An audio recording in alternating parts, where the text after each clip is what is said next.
Good morning students. तो आज हम सॉल्व करने जा रहे हैं एक क्वेश्चन जिसमें हमें क्या करना है कि identify the function of money highlighted in the given statements. ठीक है, अब ये जो गिवन स्टेटमेंट्स हैं इनमें हमें बताना है कि मनी का कौन सा फंक्शन यूज़ हो रहा है। ठीक है, तो हम मनी के फंक्शंस एक बार रिवाइज कर लेते हैं। ठीक है, सो फर्स्ट हमारा मनी का फंक्शन क्या था, मेजर ऑफ वैल्यू। सेकेंड क्या था, store of value.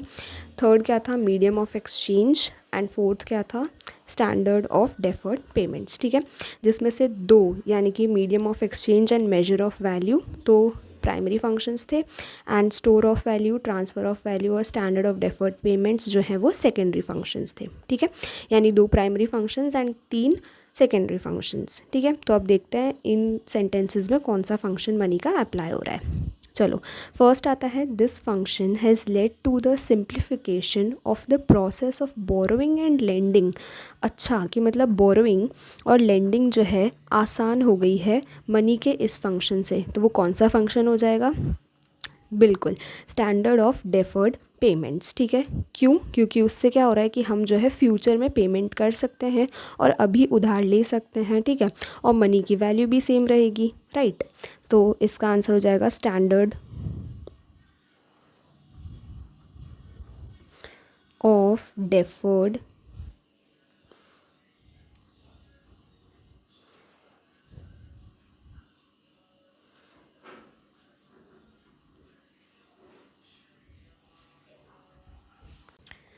Okay. So first का आंसर क्या हो जाएगा, स्टैंडर्ड ऑफ डेफर्ड पेमेंट्स। ठीक है, सेकंड देखते हैं, एसेट फंक्शन ऑफ मनी। बिल्कुल एसेट, यानी कि एसेट की तरह हम उसे अभी जो है स्टोर करके रख रहे हैं। तो इसका आंसर क्या हो जाएगा, स्टोर ऑफ वैल्यू।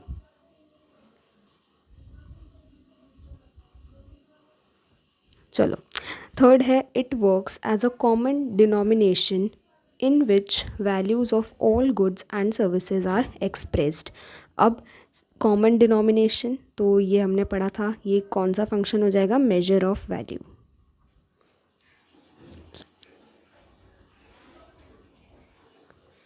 तो हम मनी को जो है हर एक गुड्स एंड सर्विसेज के लिए कॉमन डिनोमिनेशन की तरह मेजर करने के लिए यूज़ करते हैं। ओके, फोर्थ आ जाता है, facilitation in transfer of purchase power from present to future.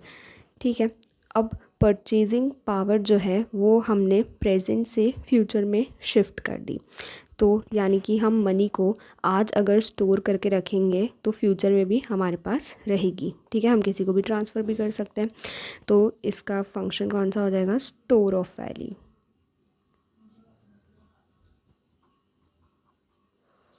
जैसे फ्रूट्स और वेजिटेबल्स को हम स्टोर करके नहीं रख सकते थे, मनी को रख सकते हैं। जैसे कि फ्रूट्स एंड वेजिटेबल्स को हम जो है स्टोर करके नहीं रख सकते थे क्योंकि वो जो है रॉटन हो जाती हैं फ्यूचर के लिए। तो इसीलिए हम मनी को तो स्टोर करके रख सकते हैं। ठीक है, तो हम मनी को स्टोर कर लेते हैं।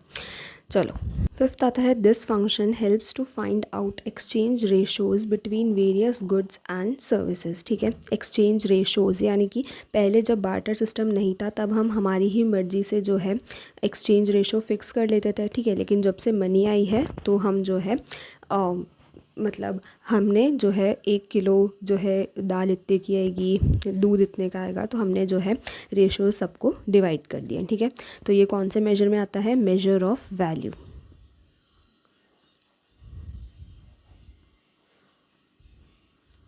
ओके, सिक्स देखते हैं, this function has removed the difficulty of lack of double coincidence of wants. Lack of double coincidence of wants को इस फंक्शन ने रिमूव कर दिया है, और वो फंक्शन कौन सा है, बिल्कुल मीडियम ऑफ एक्सचेंज।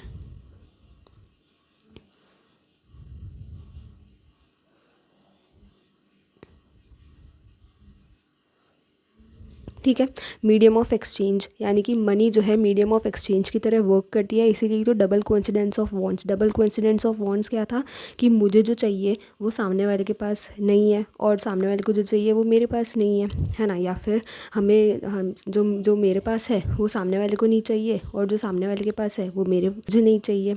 ठीक है, तो इससे क्या हो रहा था कि हम जो है आपस में गुड्स को एक्सचेंज नहीं कर पा रहे थे, लेकिन मनी की वजह से जो मुझे चाहिए मैं बाज़ार में जाऊंगी, पैसे दूंगी और ले लूँगी, और जो सामने वाले को चाहिए वो भी बाज़ार में जाएगा, पैसे देगा और ले लेगा। ठीक है, सेवेंथ आता है, this function helps to make payments for all transactions of goods and services. तो अब ये तो सिंपल, इसमें हमें फ्यूचर पेमेंट्स कहीं भी नहीं लिखा हुआ दिख रहा, तो इसीलिए हम भी इसमें क्या कर देंगे, normal medium of exchange he answer हो जाएगा। ठीक है,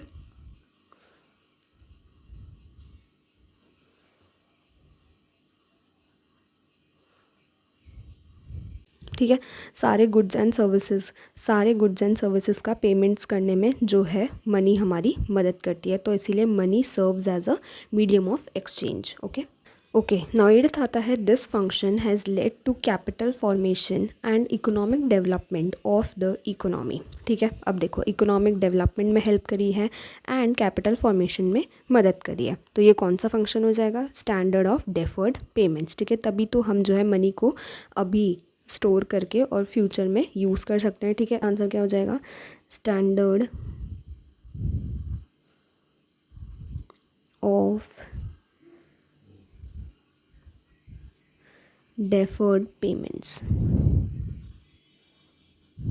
ठीक है, अब देखो कैपिटल फॉर्मेशन कैसे हो रही है, यानी कि इन्वेस्टमेंट, हम बोल सकते कैपिटल फॉर्मेशन मतलब इन्वेस्टमेंट कैसे हो रहा है कि अभी हम जो है किसी से भी मनी बोरो कर लेते हैं या फिर हम स्टॉक्स में, शेयर्स में इन्वेस्ट कर देते हैं और फिर अभी जो हमने इन्वेस्ट किया वो बाद में जा कर के जो है बढ़ जाता है। ठीक है, तो स्टैंडर्ड ऑफ डेफर्ड पेमेंट्स कैसे हुआ कि अभी तो हमने ले लिया और फिर बाद में जा कर के हम उसका पेमेंट कर सकते हैं। ठीक है, अभी हमने हमारे बिजनेस के लिए जो है थोड़ा सा कैपिटल ले लिया, बाद में जा कर के हम उससे जिससे बोरो किए हमने मनी, वो हम उसे वापस दे देंगे। ठीक है, तो और मनी की वैल्यू भी चेंज नहीं होएगी। ठीक है, हाँ, हमें थोड़ा सा इंटरेस्ट देना पड़ेगा, वो चलेगा। ठीक है, so standard of deferred payments. चलो, और इससे इकोनॉमिक डेवलपमेंट भी हो रहा है, बिल्कुल कैपिटल फॉर्मेशन हो रहा है तो इकोनॉमिक डेवलपमेंट हो ही जाएगा, सारे बिजनेस ग्रो करेंगे, सब लोग इन्वेस्टमेंट करेंगे और कैपिटल ले लेंगे, बोरो कर लेंगे। ठीक है, नाइन्थ और लास्ट आता है, this function has separated the acts of sale and purchase. ठीक है, यानी कि सेल और परचेज में मदद करी है हमारी इस फंक्शन ने, तो वो कौन सा फंक्शन हो जाएगा हमारा, मीडियम ऑफ एक्सचेंज,